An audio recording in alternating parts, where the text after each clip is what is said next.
Hey, I had intentions on coming on here talking about a friend of mine. My grandson just showed me something that was so egregious it just broke my heart. I don't know the backstory. I'll find out.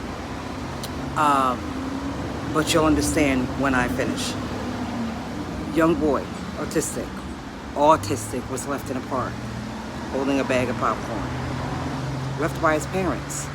Apparently, he'd had a disagreement with his sister, and somebody kind found him. Now, I don't know what happened after that. I was just getting ready to address this differently. Let me tell you something. We've all had people walk out of our lives. We've all had difficulties.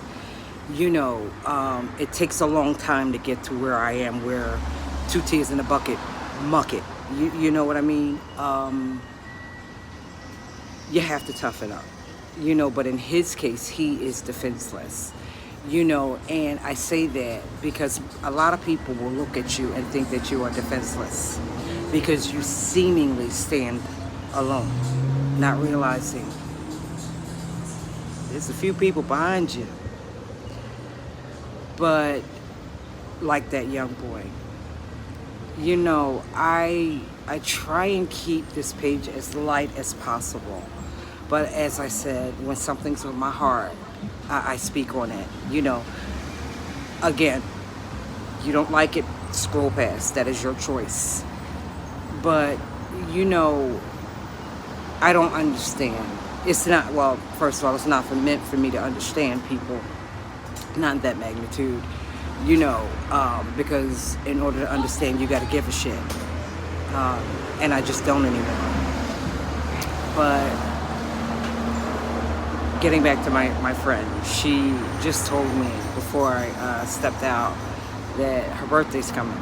She's taking a trip. She didn't have anybody to go with her.